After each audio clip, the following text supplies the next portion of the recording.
All right. Hello, everyone. Welcome to another excellent episode of the Because Football podcast. This is your host, Coach Andrew, and I have a fellow Andrew today as our guest.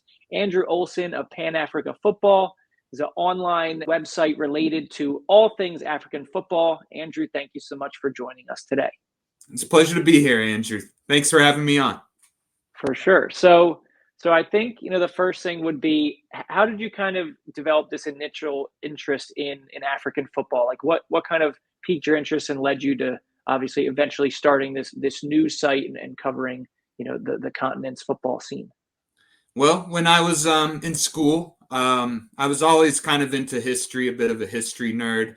And I was always kind of the person who'd read ahead in the textbook, things like that.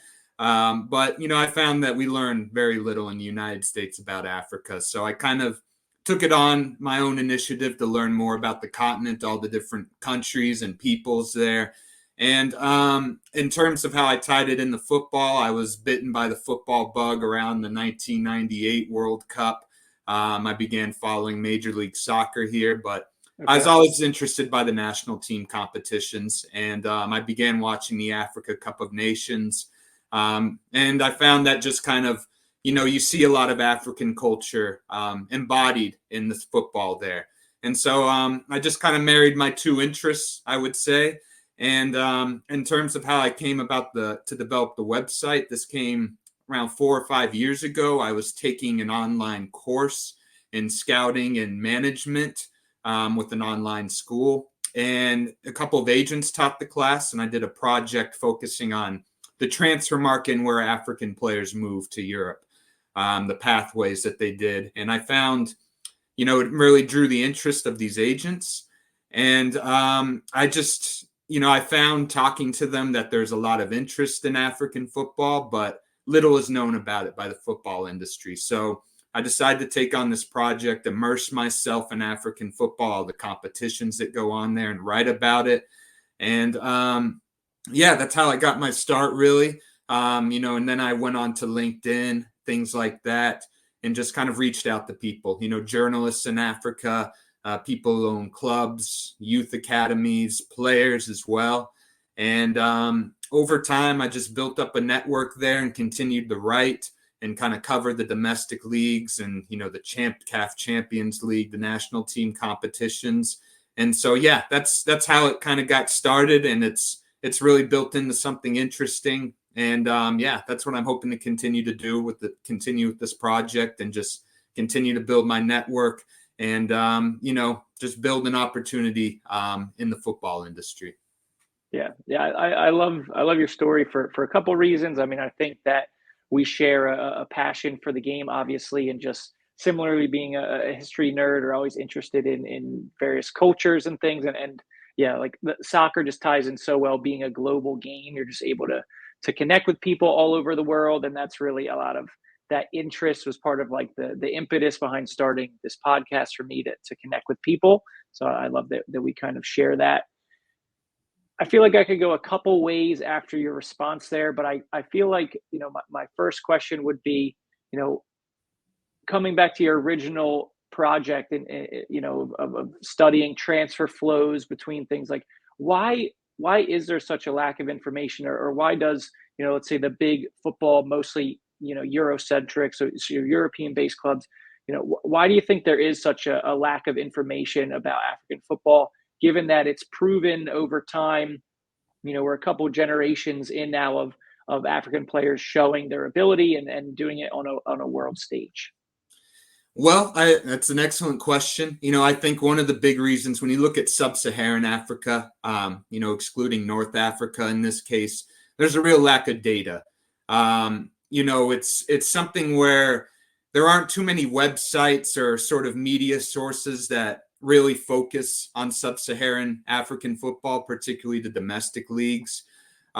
So this information is often found on Facebook accounts. There's a lot of enterprising African journalists who do cover these leagues closely. But, that isn't something that can catch the attention of, the big media companies around the world who cover who focus on European football, the club football. And so, when it comes to the transfer market, you look at a popular website is Transfer Market, of course. They know very little about these players. The values that they put on players are kind of random. They just kind of slap a random value on a player based on the limited information they have. And so that's kind of prevented, I believe, more of a flow of African players moving to Europe. They have to prove themselves in smaller leagues and North African leagues. Because I think, this lack of information, it really just kind of impacts how clubs view these players when they try to evaluate players. They have little video. There's a lot less video available of these players. And, there's some issues in African football that have come up that have kind of deterred European clubs. Sometimes, just this general lack of information makes the bigger clubs in the world, in the United States and Europe, a little hesitant to take that dive into African football. It feels like kind of a high risk, maybe low reward. So yeah, that's how I would describe it, and the reason for that. Okay. And then so since you started at that point, on this journey, you yourself have been part of creating this information, and creating more data, and telling more of a story around African football, where maybe it's not always accessible, especially to like an American audience. So throughout this project, and throughout building Pan Africa football, like, who are some of those connections, or those people you mentioned, the networks you built? Like, what type of people are helping you develop this? Because you're obviously doing 99% of this remotely, right, from the US. So it's not like you have your own firsthand accounts. So I'm curious, what type of people are assisting you and supporting this venture? Well, like I mentioned, I went on LinkedIn and just tried to reach out to a lot of people, and you meet a lot of, it varies the type of people that you meet. There's people who are looking to, maybe advance their cause. But, in Africa, a lot of people are very kind. They're willing to share information. I meet people who have connections to clubs over there. For example, I met somebody in Burkina Faso who, if I want to speak to a player there, speak to a club or something like that, he can connect me to those sources. A lot of it for me was finding websites. There isn't a whole lot of good coverage of African football in English, but if you can find websites in Arabic, French, some of the languages that are spoken in Africa, it illuminates a lot. And thank goodness we have translators on web browsers, on Facebook, Exactly. and things like that. That's really been a huge boost to my cause. But if you are willing to reach out and try to network with people, and you can kind of filter through maybe people who claim to have information. People are eager to prove to you that they do have connections over there and they can help provide information. So I think that's a real big part of it, is just networking and finding people, finding reliable sources. And that's something I've become very good at. I'm good with people. I'm kind of good with, realizing maybe what's real and what's not so real. And over time, I've become really good at that, identifying, hey, this is somebody who can give me some credible information, who can tell me more about, clubs and players that you can't find on Wikipedia or something like that on sources that you find on the internet. And so that's really been kind of a point of pride for me, is being able to meet these people. I know a lot about African culture and the different groups of people there, which is why a lot of people over there respect me and are eager to speak to me. Whereas, the football industry is, it's a capitalistic sort of thing. They're looking to find players, make money off the players. I'm just there for information and to kind of learn more and, maybe hopefully create some opportunities for people over there. Yeah. Yeah. And certainly having done your research and learning, and really caring about the different countries, the cultures. I mean, you talk about, decades, millennia, centuries of various cultural movements, and like you said, all of the diverse languages within the continent too. Another thing I like about your story, and kind of like what you've done here, is one that it kind of just grew out of a passion and an interest, but also the fact that like you didn't kind of wait around to like get permission, so to speak. You didn't apply, you didn't write some articles and apply to all these other bigger, maybe like your ESPN FCs and your goal.com and like a lot of those bigger publications. You kind of just went and like did it on your own, right? So to someone who might have a similar interest, but they're like, hey, I don't really have the credentials, I don't have the qualifications, I just kind of need to bootstrap this and get it forward. Like, what advice would you give to somebody who wants to start some type of, media outlet, or really just strike out on any kind of venture and bet on themselves? That's an excellent term you put. Bet on yourself. That's something that's a valuable trait to learn, is to develop confidence in yourself.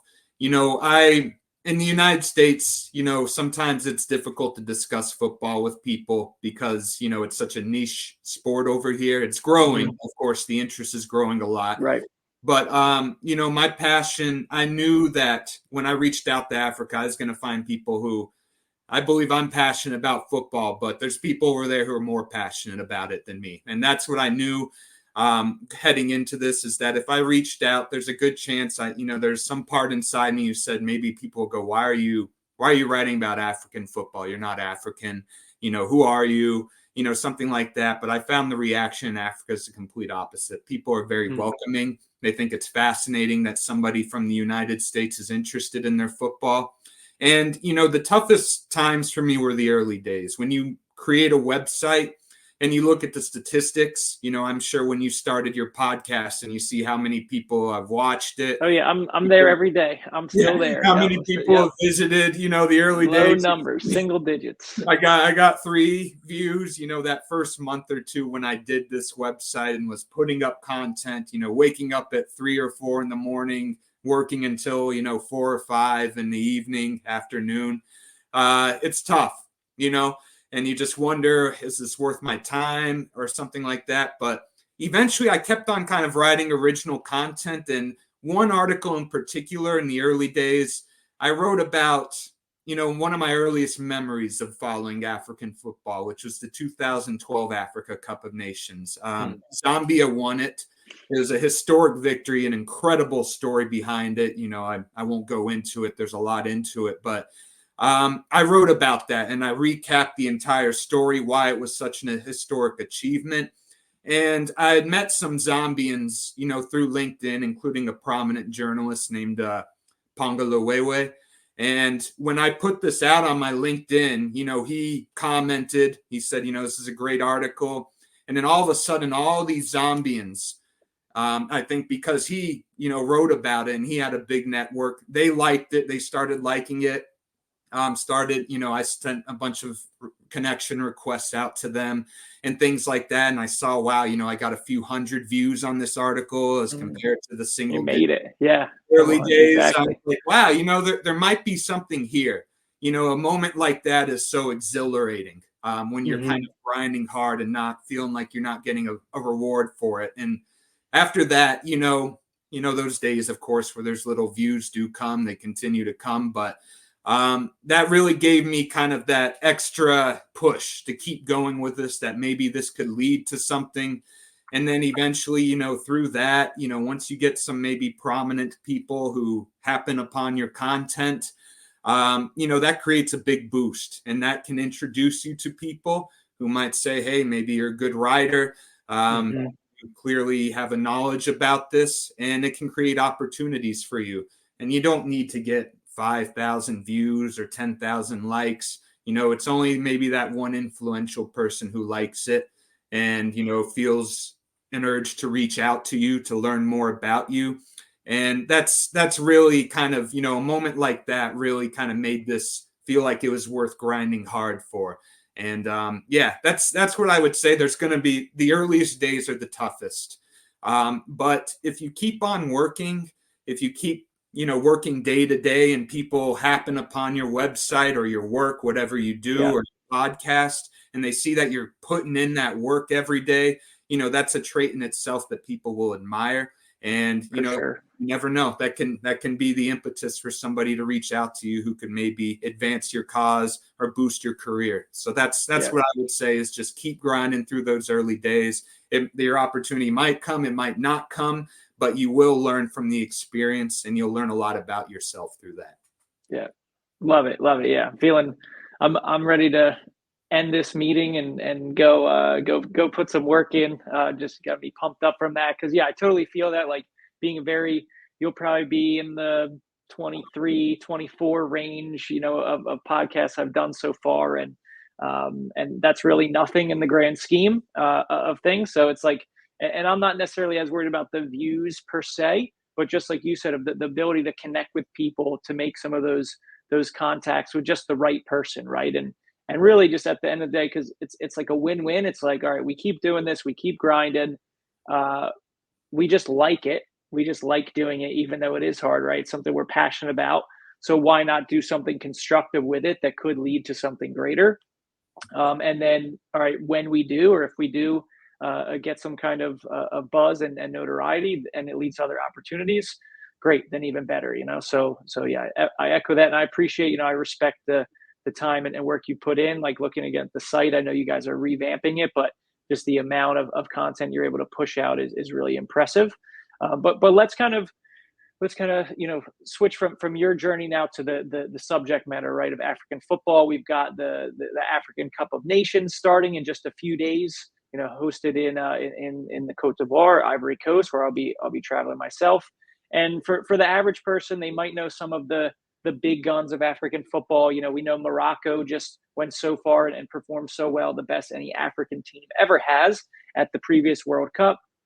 We know that Senegal has been really strong. They had a solid World Cup as well, getting out of their group. They are the returning defending champions, rather, of AFCON. We know about Egypt has such a long history. I believe they hold the record for AFCON titles held currently. Ivory Coast had its generation about 10 years or so ago. South Africa has its time. Then we look at the other Anglophone West African countries of your Nigeria's and Ghana as well. Not to mention some of the other, like Algeria's has their group now. They have Riyad Mahrez. So a lot of talent, of course. But what would you say, outside of the top teams, like, what are some of the stories, the teams, the players to watch out for in this upcoming AFCON? Well, it's amazing, since I've started following this competition, it's become more and more competitive. There's various reasons for that. You're seeing a lot more dual national players play. That's helped some of the smaller nations, kind of really boost their cause and, have the ability to compete with the big powers that you listed very well. I think there's some real interesting nations. You look at, I mentioned Zambia. I followed Zambian football for a while. I think their national team is poised to perform well at this competition. I mentioned Burkina Faso as well. They're a country that doesn't rely on dual nationals as much as a country like Algeria, Cote d'Ivoire. They've produced a lot of good players in their domestic football, and I think I think they're poised to make a real good run at this competition. The French West African countries are really fascinating to follow. I think Guinea is a team that can really do some things. The Gambia is a country on their AFCON debut in 2021 or 2022. They reached the quarterfinals. They are a great story of a country that's really risen its domestic football and really produced some players who go to Europe now. I've spoken to a couple agents, people in the football industry over in the Gambia. There's all these smaller nations that are really making excellent progress. And I think it's become more and more competitive. I think we're going to see a couple of real surprises. But, like in the World Cup, in the end, you see some surprises, but, Germany ends up winning it, or France or England, one of the big powers. That's probably going to be similar here, but I think we're going to see a couple of really interesting nations that people may have little or no familiarity with reaching the final stages, the quarterfinals, maybe even the semifinals. So yeah, I'd look out for the countries I mentioned. And some of these countries play some really entertaining styles of football. So I'm really excited to see which of these countries, which of the smaller countries can make an impact and draw more attention from the football Yeah, industry, because this is when the yeah, football industry tunes in. exactly, exactly. Yeah, yeah, and of course, and I didn't even mention, Cameroon as well. I missed from my list. We know the big ones, but yeah, certainly looking out for Gambia, Guinea. Some of those to pull some surprises. Are you going to fancy a prediction for who you think will lift the cup at the midpoint of February? I think I'm going to go with Cote d'Ivoire. I think the Going with hosts the hosts. Okay. have their midfield is incredible. They have Franck Kessié, Yeah. Ibrahim Sangare, who plays for Nottingham Forest, and Yeah. then Seko Fofana, who Yeah. a few Fofana's a years beast. ago, Yeah. yeah, he won the best African player in France's Ligue 1. I really like Cote d'Ivoire there, and they have so much young talent at the forward position. I think they're going to respond well to the pressure of being the host. But like you mentioned, the North African nations always perform well. They always meet a certain standard. Egypt is really good. They have a strong defense, and then when you have a strong defense in Mohamed Salah, a lot of Yeah. things are possible. And Yeah. then Algeria as well, and of course Morocco, like you mentioned. Yeah, for sure. And it's with a lot of the countries that are traditionally good. Obviously, there are a lot of factors that go into that country size sometimes, or particular history or cultural influences that lead to that. And then I think sometimes what you see in these bigger tournaments is just like almost like an expectation or a belief from the countries, like they just get it done somehow. Like it's like I don't know if it's quite one of the things that the soccer gods are willing it, but it's just that like those countries, it's kind of like something ingrained, almost subconscious, where they just grow with that ability. And of course there are going to be upsets as well, but they just generally tend to get it done, right, to tend to perform in those key moments. Away from Africa, AFCON, I wanted to talk a little bit about like something that is reared its head again in Europe, which is kind of the resurfacing of the idea of a super league, right? And we've seen that, and that came out a few years ago. Now there's been murmurs of it again, and it seems like there's kind of a prototype happening for that within Africa, as a partnership with FIFA and CAF and an African Super League. Yet it also operates alongside the CAF or the African Champions League as well. So could you just share a little bit for some people, like maybe what's been going on with that, as it is something that could definitely have ramifications for the rest of global football in the coming years. Well, you touched upon a very hot topic, Andrew. The UEFA Super League, obviously, there's been a lot of discussion around that. And yeah, like you mentioned, there's currently a movement amongst in the African football leadership to start a similar thing, a similar concept, which they toyed with a couple months ago with a competition called the African Football League, which featured 8 teams. They're looking to expand upon that. And it's a competition that looks to bring in the most well-known clubs in Africa. With the UEFA Super League, the difference between that and what's going on in Africa is the UEFA Super League or the UEFA Champions League, pardon me, makes a ton of money. And there's a lot of clubs. There's the leadership of UEFA, all the television rights. There's a whole lot of money being made with the UEFA Champions League, and why there's so much opposition and popular opposition from fans, supporters, the media, is because there's a lot of people who already do very well from the current situation. UEFA does very well, and that's why they don't want these big clubs like Real Madrid to start up a super league, because they're enjoying the situation as it is, and we all see there's plenty of money in the Champions League.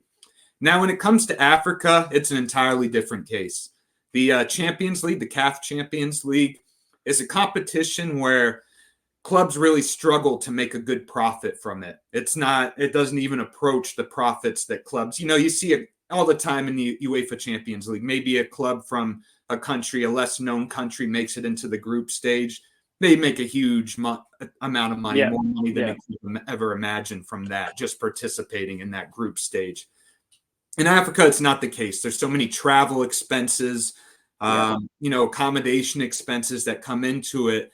And a reason why the movement for the Super League and CAF, a similar sort of competition, is coming is because the biggest clubs in Africa, primarily North Africa, you look at Morocco, Egypt, Tunisia, some of the biggest clubs there, as well as in South Africa and Tanzania. They're not making a whole lot of money from participating in the CAF Champions League or its equivalent to the Europa League, the CAF Mm. Confederation Cup. And so this has been a real movement that they've pushed for as the most influential forces in African football. And CAF is now looking into a sort of Super League concept in order to increase the prize money, to make it more worthwhile for these clubs to put their resources and energy into making teams and succeeding Gotcha. on the continental stage. Now, what's complicated about it in the case of Africa is at first I was like, yeah, this would be great. This would be huge to boost the profile of African football, particularly the clubs on the continent. But Hmm. I'm a bit conflicted. The more I think about it, the more that a competition like this would take away from the domestic leagues. And domestic leagues in Africa they're always struggling for sponsorship, television rights. The question at the beginning of these domestic league seasons is always, where's the money going to come from? And I feel like, like in the case when you heard about kind of the fears of a UEFA Super League, this would be even more pronounced in Africa, where these North African clubs who do have a lot of money, spend Hmm. millions of dollars, they would be getting enriched while the smaller clubs, and you look at the domestic leagues of Ghana, Nigeria, clubs like that, it'll be more difficult for them to make an impact and to get to that status where they can make some major profits that they can reinvest in their academies and producing players. So I was speaking with a journalist in Ethiopia about it. And, he kind of expressed a similar fear. There's kind of a whole lot of questions that get raised from this proposition by CAF. They want to give $1 million to each African federation. And, my friend was telling me from Ethiopia, he's never heard of a case where federations are giving money to the clubs in their country. So Right. there's just so many complications and questions of how this additional prize money will be redistributed. CAF has partnered with the Saudi Arabian Football Federation in an attempt to kind of build this sponsorship. But I do kind of see how there's similar fears to the UEFA Super League, where the rich will get richer and the poor will get poorer because of this. So that's how I Yeah. would sum it up. Yeah, and you make an interesting point where the domestic leagues are already struggling for that attention and for that investment from sponsors. And now, if you bring in something that's even a premier product that is going to gain even more eyes, not that it's a zero sum game, but certainly there's going to be more focus and attention and investment in that case going to the top.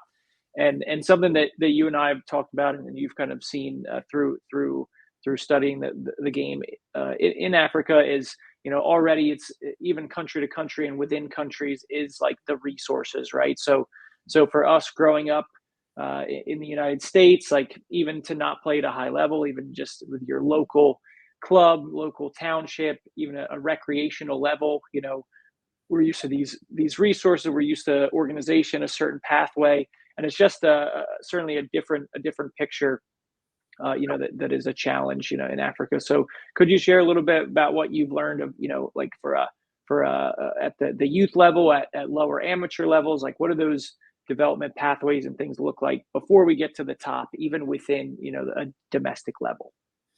Well, I think there's a lot of very good notable examples of youth academies in Africa that are succeeding. Sadio Mane, Senegal. A lot of the members that you'll see on the Senegal team, they graduated from Generation Foot, which some of these top academies they've succeeded because of networking.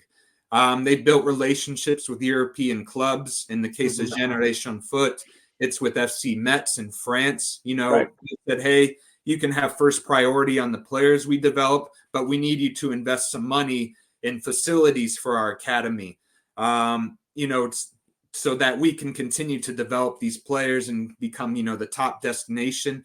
But throughout Africa and the smaller countries, you look at countries like Kenya, like I mentioned, Ethiopia, East Africa, some of the lesser known countries.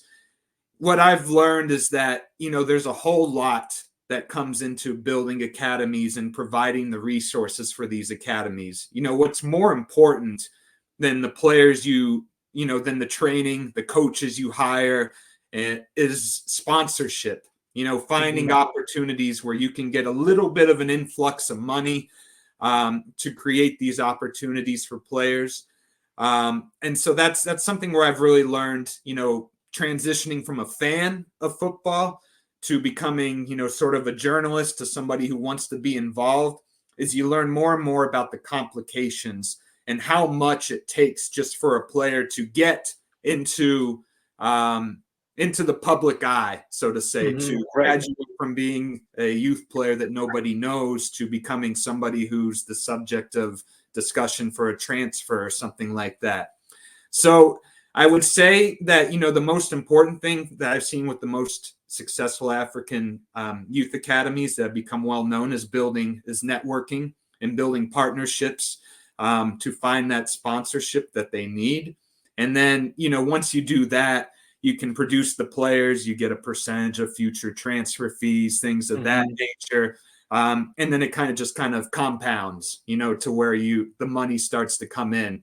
But to get to that point, you really have to have a good program, a solid program, a well-planned program, which is something I didn't really understand as a supporter of football, but which I've become more familiar with. It's such a struggle to get balls, to get cleats in Africa and things like that, just to get to equipment. And, as well as things like nutrition, having the right diet, you find becomes such an important thing for youth players, and something that's a lot more difficult to accomplish in Africa because, of course, resources, things like that. So, that's why European academies, American academies have such an edge on Africa, is that, things as fundamental as the diet and the food you're eating, at that age, growth, you're growing the most, your bones are developing, things like that. And the reason why it's more easier for American players, European players, South American players, perhaps, is just these fundamentals that we all tend to take for granted over here. That's difficult to accomplish in Africa. There's a lot of fundamental things that go beyond the football pitch that are important in the development of a young player. And that's something that I've come to learn just by speaking with people who own academies or running academies over there who are trying to build a name for themselves. Yeah. I was just reading, just got the book. It's Feet of the Chameleon. I think it's David Hawkey. I think it's the story of African football. Is a book by a journalist, and he was interviewing a coach. I'm going to forget the country, but the coach, and this was for like the youth national team setup, and rather than using actual cones for their training, he used like these like plastic containers that you could get like candy in or something. And he's like, if I save the money on the equipment, then like we can eat better, right? We can buy better quality food, and obviously to be a top athlete, you need that nutrition, you need that diet. So those are definitely some challenges, that aspiring players at the grassroots level certainly face at different extents, right? We don't want to use a blanket term with such a massive continent, but certainly, country to country or even region to region, it can be different. What would you say is something that, from your initial interest in African football and doing that study on transfer flows, like what are a couple of the things that you've learned, that made you fall even more in love with African football as we've gone along? What was interesting is when I was following the Africa Cup of Nations, I would always look at the squads for each team. And in the smaller countries, you just see such a variety of player pathways that these players take, because in the football industry, the World Cup is used as a barometer to say, hey, let's look deeper at that country. So Nigeria, Ghana, Egypt, Hmm. some of the countries in Africa, Senegal, of course, they've had success in the World Cup. So then the football industry says, well, hey, let's investigate this country deeper. But when you look at a country like maybe Zambia, Burkina Faso, you'll see players who play in their professional football in countries like India, Moldova, Hungary, countries like that, which, the leagues we hardly know about, but, these are leagues that pay a lot better than their leagues back in Africa. So from these countries, African players have had to form unique pathways, to make a living, to gain more attention. Right. I've seen players from Liberia, some of the smaller countries like that. They'll go to Southeast Asia or something like that. I met a Nigerian agent who worked in Uzbekistan who would bring players from the Nigerian league over there. And it doesn't sound like much, but it's a bigger spotlight than playing in Nigeria, where there's just kind of so many players, and most of the players who go to Europe from there come from academies rather than the league there. Hmm. So it's just, that's what I ended up studying, is just why are these players playing in India or Uzbekistan or Southeast Asia, Malaysia or Thailand or places like that. And, I've met agents as well, African agents who are or agents who have African clients. They really they don't get accepted by the big clubs or European clubs or even clubs in MLS. So they've had to go to the second division, the what's now the USL Championship in the United States. Right. They have to look at places like Southeast Asia just to get their foot in the door.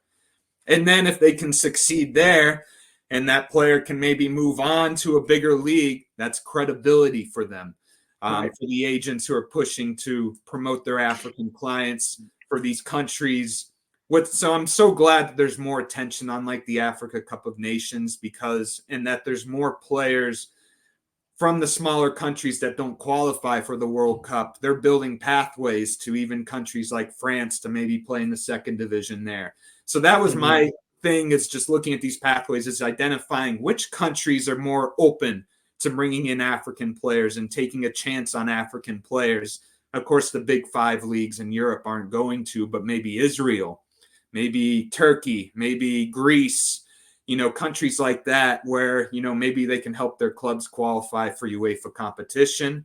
And then they'll Right. do well in the Europa League, the Conference League, the Champions League. And then, that'll make the big clubs kind of go, maybe there's something going on in these countries. And it's just been fascinating in my work seeing the growth of this. It's so rapid at the moment, but there's still so far to go. But Sure. there's some major strides being made in these, and the pathways are becoming more clear and more advantageous to the African player. Yeah, I always find that really fascinating too. Like, I'd spent time living in Thailand. I traveled a lot through Cambodia, through Vietnam. I remember being in a hostel in Phnom Penh, Cambodia, and a regular Friday night party at the hostel. And there's like, it's pretty, to see an African person in Asia, it's you stand out, right? Like Yeah. similar to like a white guy walking around. It's like, okay, this is something that's different. Like, what's going on here? So got talking. I forget exactly where he was from. It was either Ghana or Nigeria, but he'd been in Cambodia for like 3 years playing professional football, and that's how he got his opportunity. He's making a living, maybe able to send some back home. But I think certainly a lot of it is like the networks, like you talked about, the connections, the agents. Maybe there was a guy who played in the case of your Nigerian agent in Uzbekistan, had played there maybe or knew someone who did. But I think also, to what extent is it like actual government regulations, right? Because we know, like with England, for example, it's really difficult to bring a player to England to get a work permit, right? And then the EU versus non-EU countries. So, like, what have you kind of learned about some of those regulations, restrictions, and like how that can impact the movement of talent, up north to Europe? Yeah, I'd say, think about who these African countries are competing with when it comes to clubs who want foreign players. South America, Brazil, Argentina, Uruguay, Colombia have such a great reputation that for a long time, so many clubs in the United States and Europe, they say, well, clearly there's some good players in Africa, but I'd rather take a chance on this Brazilian player, this Argentinian player, Uruguayan player. That's what I'd say, is that these different continents where players are seeking better opportunities abroad, they have to compete against each other, so to say. So that's kind of what prevented, I'd say the rise of African players for a while, is that there's just more faith in a player. You look at Major League Soccer, they see a good player in the Copa Libertadores, the South American Champions League, who's 21. They're going to take a chance on that guy before they take a chance on an African player. That's the tradition. And then you mentioned England. England's a great example. No African player could play in England, could transfer directly to English football because of the work permit regulations, which have just changed. They just changed, I think, for this season, maybe last season, where now they have sort of a point system where African players can qualify now to get a work permit in England, but that just changed. Back before then, you had to have a parent who was from England, so you could have a dual passport, dual nationality. So that's been a real obstacle, I would say, for African players, but it's getting better because, people would be shocked what African players make playing in their domestic leagues. It's not very good. They're so eager to make to have these opportunities abroad. So I think that's kind of something that appeals to clubs, is this buy low, sell high philosophy, where, particularly smaller clubs in Europe and the United States who don't want to spend big transfer fees, which is the case when you go to South America often. And why Africa is really appealing is because you can find that player, you can buy him for peanuts, for pennies, and then you can develop him and then sell them for millions, which is just something that's massive for these smaller European clubs who want to build their reputation. But in general, I'd say it's just that tradition of, hey, Brazil and Argentina, these countries have done great.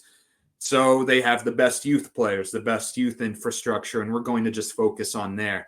But it's getting better. And, stories like I mentioned with Senegal and Generation Foot, academies like that are building a real reputation that's making countries, European countries, clubs in European countries want to build a network in Africa and to build partnerships which mutually benefit both parties. And I think we're going to see more of that. Yeah. Yeah, and it's almost like it's just, within the market, it's like a brand thing, right? Like the Brazilian, the Argentinian, like they have a great brand with it. You can find a Brazilian playing in probably every league in the world.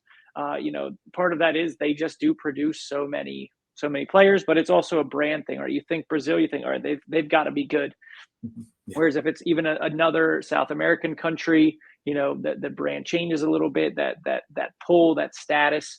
And then, we talk about Africa. So even beyond the actual paperwork, regulations, all that, it's an interesting point you make about that brand piece.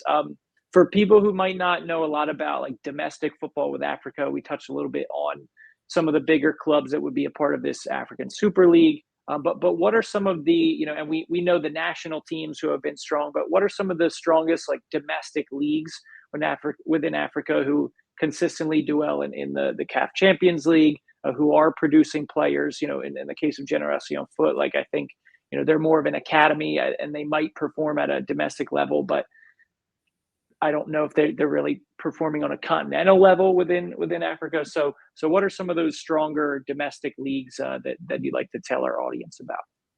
Well, I think one that really stands out to me that people wouldn't know about is Tanzania in East Africa.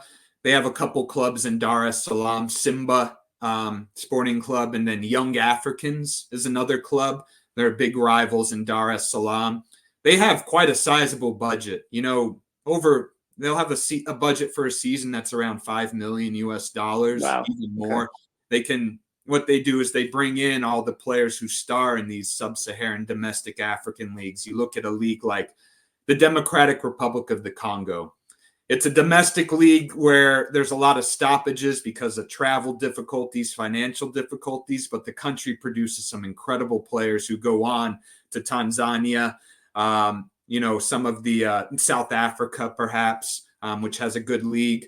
And then, of course, North Africa as well. So I'd say Tanzania. Tanzania is going to be in the Africa Cup of Nations, but I don't expect them to progress from the group stage. And there's some reasons for that we don't have time to get into. But their league does very well. The reason, Generation Foot, they do compete in the Senegalese Premier Division. Okay. But the reason why sometimes clubs from these countries don't make as much of an impact in the continental competition is because there's so much player movement. A player does well for one season, and then the bigger clubs come in. They Exactly. and then these clubs can't really, they have to kind of improvise in the preseason, find signings. They don't have that chemistry. So then it carries over into the early stages of the continental competitions. But I'd say Tanzania, I'd say Democratic Republic of the Congo has some good clubs that produce good players. I enjoy following the Zambian League, the Zambian Super League. Ethiopia has a league where a lot of people are very passionate about it, and they have some good players. Senegal is coming along, but like I mentioned, there's always clubs swooping in for their players. And then North Africa, there's a lot of money in the North African leagues. Egypt, some of these clubs, they spend up to €1 million on transfers, and Morocco as well. But yeah, I would say, what you see is kind of similar to a situation in Scotland. In a lot of sub-Saharan African leagues, you have Celtic and Rangers. You have a couple big clubs. Yeah, two big teams and then a big gap. Yeah, exactly. Big distance between. Yeah. So, but you look at a league like Tanzania, there's a surprisingly large amount of money at these clubs. And that's how I'd sum it up. But yeah, like I mentioned, there's a lot of, in most sub-Saharan African countries, there's one or two big clubs that are the traditional giants. And then that's kind of where you can kind of look deeper and know that they have good youth academies and they produce players who move on to bigger and better things. Okay. And so you started your Pan Africa football site and news page. You have the Facebook as well that you're very active on. It's been a couple years now since that started. So in that period of time, like, where have you seen the biggest growth, the biggest improvements within, whether it's African football as a whole, or are there some particular individual nations that have made great progress? Like, what would you say has really stuck out within that time that you've been following? I would say one nation that's just been on the rise, continues to be, is Senegal. Senegal dominated all the national team competitions in Africa last season, or the last couple of years, the youth, U20, U17, because their youth development is so strong. It's just only gotten better and better. The league there, the clubs, like I mentioned, the clubs don't really perform great on the big stage because there's constant movement of players, but I've been fascinated by how Senegal just continues to get the job done, even though, maybe the resources are pretty limited compared to North Africa. Just the youth development there is fantastic. I think there's getting to the point, we've seen in the United States how MLS has improved its youth development so much because there's a lot more graduates of the academies. They're playing at younger ages so that by the time they're 19 or 20, they already have a good amount of professional experience, and then the European clubs swoop in. That's something you don't see quite as much in Africa. Not enough really young players are getting that professional exposure in general. But I think there's some strides being made in the domestic leagues. You look at Nigeria. Nigeria was a league that was known for having a lot of corruption. The home team would always win in the Nigerian Premier League for various reasons. But I think after COVID, I think for some countries, COVID kind of presented an opportunity to kind of restart and refocus. And some of these countries are doing well to rebuild the faith of supporters in the country. Whereas in the past, in a country like Nigeria, so many Nigerians abandoned their domestic league and just focused on the English Premier League. their favorite, their Arsenal, their Chelsea. Exactly. Yep. And it's getting better. There's still a long way to go, but that's something I've been impressed with. Is I think COVID, while it was awful around the world, I think it created an opportunity for some of these sub-Saharan African countries to find their priorities, fix some of their issues in their domestic leagues, and I think there will be some more positive growth. But we will see.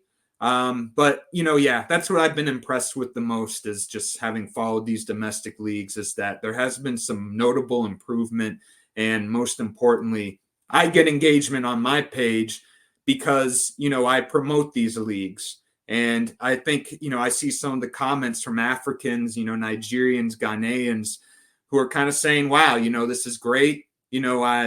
Maybe I'll go to the matches over there more rather than just stay at home and watch Arsenal. Right.